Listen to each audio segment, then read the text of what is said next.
Assalamualaikum warahmatullahi wabarakatuh. Perkenalkan, nama saya Viviana Rahmawati dengan NIM 2021818019. Program Studi Sarjana Administrasi Rumah Sakit, Fakultas Kesehatan, Universitas Aisyah Surakarta. Di sini saya akan memaparkan video dengan judul Ibu Pintar Cegah Stunting. Sekda Provinsi Jawa Tengah Sumarno melakukan kick-off penanganan stunting secara serentak di Jawa Tengah.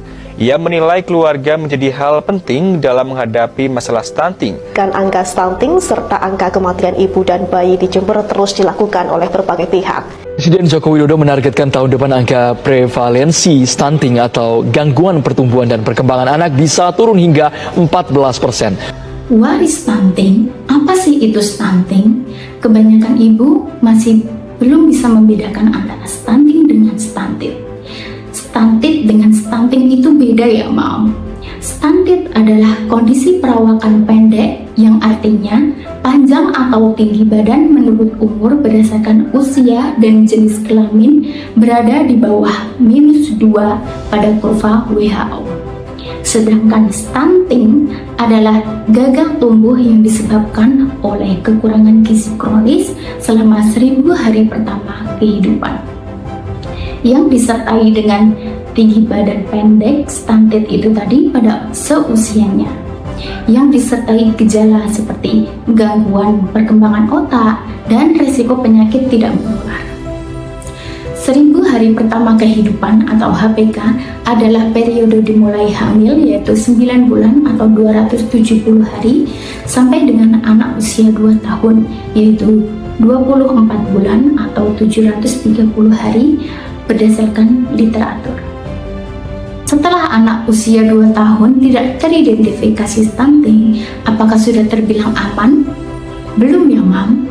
11,2% terjadi dalam kandungan, 60,6% terjadi saat umur 2 tahun, dan 28% terjadi dalam 2-5 tahun. Aspek-aspek yang mempengaruhi stunting yaitu yang pertama ada kurangnya gizi dalam waktu yang cukup lama, pola asuh yang kurang efektif, pengetahuan ibu yang kurang, faktor infeksi yang berulang, lalu ada faktor sanitasi dan air bersih. Yang terakhir ada status ekonomi. Stunting memiliki gejala-gejala yang mudah ibu pahami. Yang pertama ada wajah tampak lebih muda. Yang kedua pertumbuhan tubuh dan gigi yang lambat. Ketiga kemampuan fokus dan memori belajar buruk. Yang keempat berat badan ringan pada anak seusianya. Yang kelima ada kecenderungan berlebihan. Stunting memiliki dampak jangka pendek dan jangka panjang pada anak, baik secara fisik maupun kognitif. Pengaruh stunting pada anak, yang pertama ada gangguan pertumbuhan fisik, yang kedua ada penurunan perkembangan kognitif, yang ketiga ada gangguan sistem imun, yang keempat ada risiko penyakit kronis masa depan seperti penyakit tidak menular yaitu jantung, stroke, dan hipertensi. Yang kelima, penurunan produktivitas dan kesejahteraan ekonomi. Maka dari itu perlu diadakannya penanganan stunting. Penanganan stunting harus dilakukan secara komprehensif dengan pendekatan spesifik secara langsung dan sensitif secara tidak langsung. Berikut adalah beberapa strategi utama dalam penanganan stunting. Yang pertama ada peningkatan gizi ibu hamil. Yang kedua ada pemberian ASI eksklusif dan empati sehat. Yang ketiga ada pemantauan pertumbuhan anak. Yang keempat ada perbaikan sanitasi dan akses air bersih. Yang kelima ada edukasi pola asuh dan gizi. Yang keenam ada bantuan sosial dan ekonomi bagi keluarga rentan. Pada zaman modern ini, sangat mudah sekali mendapatkan informasi tentang kesehatan, apalagi tentang stunting. Banyak platform-platform yang membantu ibu-ibu semua dalam mencegah terjadinya stunting. Teknologi digital khususnya gadget seperti smartphone dan tablet dapat berperan penting dalam upaya penurunan stunting dengan pemanfaatan yang tepat.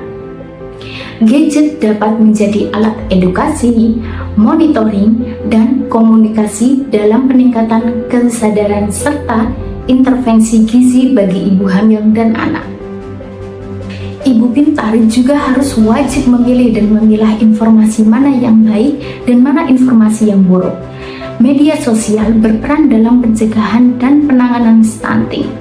Dengan cara ibu memilih program-program yang bisa membantu hidup sehat, seperti kelas olahraga online, cara memasak empasi yang baik, informasi gizi anak, podcast tentang kesehatan dan pola hidup sehat, mengikuti komunitas kesehatan. Semua itu bisa didapat dengan sosial media seperti TikTok, Instagram, YouTube, dan Facebook. Salah satu website yang bisa digunakan para ibu untuk memantau perkembangan anak dari mulai berat badan dan tinggi badan apakah sudah sesuai dengan umur anak tersebut, yaitu website KMS Online. Berikut cara penggunaan website KMS Online. Yang pertama, masuk ke aplikasi Google, lalu search KMS Online berat badan, pilih option yang paling atas sendiri, KMS Online, lalu scroll ke bawah, pilih option usia 0 sampai 5 tahun,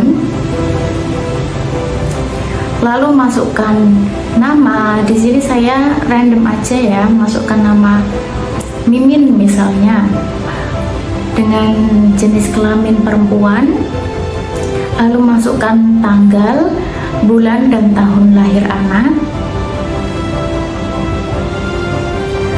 lalu masukkan berat badan. Misal di sini saya memasukkan 4,3, lalu untuk tinggi badan 5,6, lalu klik lihat hasil.